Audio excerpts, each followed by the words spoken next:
Thanks for joining me. I'm 1st District Councilman James Brown, and we're here for another council comment. Today, we're at the Goodwill Opportunity Center off of New Circle Road, and I'm joined today with Ben Hayden with the Goodwill. Thanks for joining me, Ben. Yeah, I'm so glad y'all came out to our Goodwill Opportunity Center. We're right next to our Goodwill store here at the corner of North Limestone and New Circle. So we're right here in our brand new Opportunity Center. Yeah, I'll tell you what, y'all have been real good neighbors in the community, and a lot of folks remember this center because Kmart used to be here, so everybody's familiar with it. You say where the old Kmart is. Yeah. Let me ask you, before we really get into what goes on here, a lot of people think, you know, you give donations to Goodwill, and Goodwill should donate the donations back, and you all sell them, and I think there's a misconception about Goodwill profiting from donations. Can you talk a little bit about that? So there's all sorts of misconceptions about Goodwill. You see it every year around the holidays. People say don't donate your goods to Goodwill because, you know, their CEO makes millions of dollars and they're a for-profit organization. But those are all, you know, false rumors about Goodwill. We are a nonprofit organization. We have 67 Goodwill stores here in Kentucky. We're Goodwill Industries of Kentucky. We're based out of Louisville. That's our main office here in Kentucky. But over 90 cents of every dollar goes right back into supporting programs and services right here. Our mission is to help people with disabilities or other disadvantages achieve and maintain employment. So we have over 100 career coaches here in Kentucky. We have reentry programs. We focus on helping people overcome, substance abuse or get out of reentry, or overcome all sorts of barriers and challenges, whether it be just long-term unemployment or they're just, experiencing housing insecurity, whatever it is. We're trying to help them achieve self-sufficiency. So I appreciate you sharing that with us. I think it's important for people to know that the donations they get actually get sold, and that money gets used as an investment, an investment in other people. I think what was real important for me and eye-opening for me to understand and know is that Goodwill does much more than just take donations. They give just as much back to the community. Yeah, absolutely. We're even right now in eastern Kentucky that's being affected by the floods. People can get vouchers from our Prestonsburg and Hazard stores.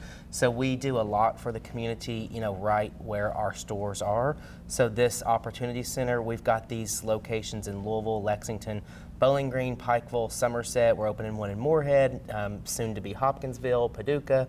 So right here, people can walk in off the streets, get access to one of our career coaches, start one of our classes, eventually get employment, not only in a Goodwill store, but out in the community. And we really provide wraparound services, not only from our Goodwill coaches, but our community partners. So we work with mental health agencies, we partner with legal aid to help people get expungements, and we cover all those costs as well. So if somebody wants to come in, get free services, and then we also provide stipends to those individuals as well if they're going through our classes. So we're really trying to help them get back on their feet. We focus on giving people a hand up and not a hand out. Hey, I think that's important. I think helping folks get to the point where they can do for themselves and to become self-sufficient and then have the opportunity to reach their fullest potential, I think is important. I think we're going to hear more about what happens at this particular location. Is there anything else that you want to share about Goodwill holistically? Yeah, well, we want people to come and shop with us. So donate your used, your gently used items at our Goodwill stores. So we always encourage people to come and shop with us because that goes right back into supporting our mission at Goodwill. And we also have tons of jobs available at Goodwill. So all throughout the state, all throughout Lexington, we have jobs available. So goodwillky.org is our website. We always want people to follow us on social media, on Facebook at Goodwill Industries of Kentucky, on our Instagram, Twitter, LinkedIn at GoodwillKY. And you'll see my face all over our social media, so check us out there. Hey, thanks for sharing all that good, helpful information. I'm pretty sure it's going to come up on the screen, so you don't have to. I don't have to say it. So you don't have to memorize it all. But thank you, Ben, for all you do, and thank you for telling us all about Goodwill. Thanks, Councilman.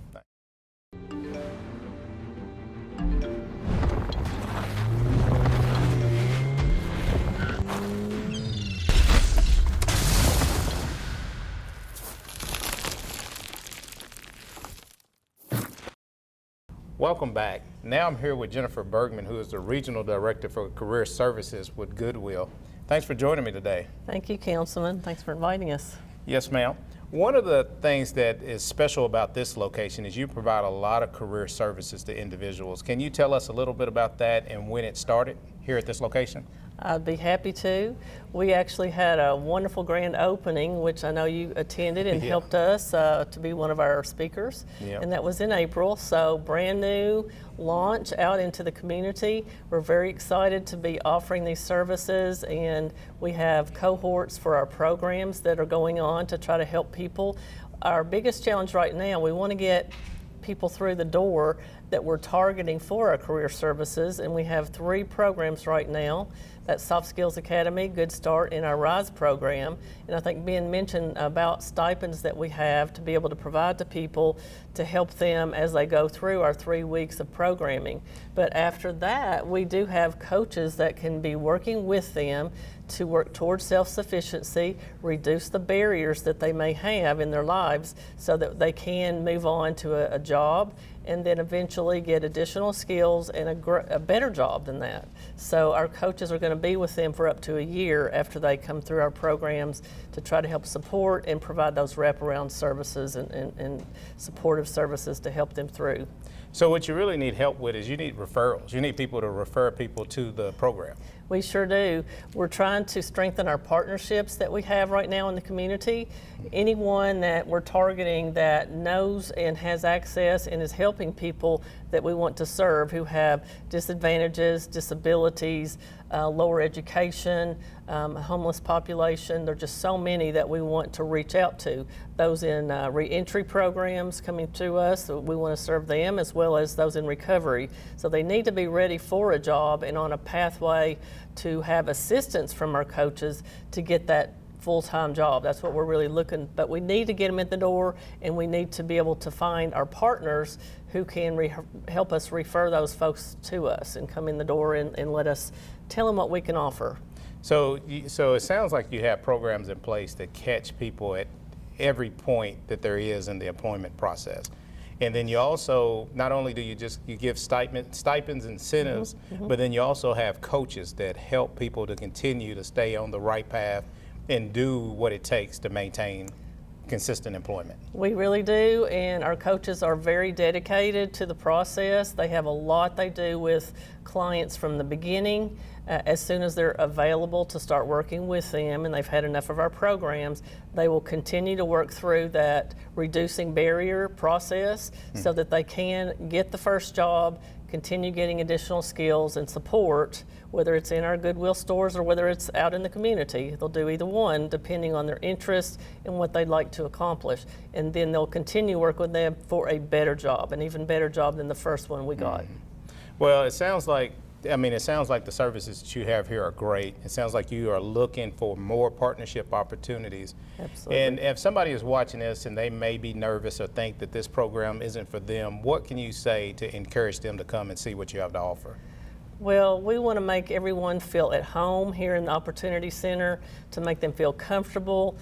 We welcome everyone. We have good hot coffee all throughout the day. We provide snacks, and in some of our programs we even provide meals as a part of that. On our Soft Skills Academy, it's all day long, one day. So that day they'll get a lunch provided as well. So we have so many wraparound services and can help them through the entire process from when they walk in the door to the time that they can get their first job, and then even after that for up to a year with our coach support.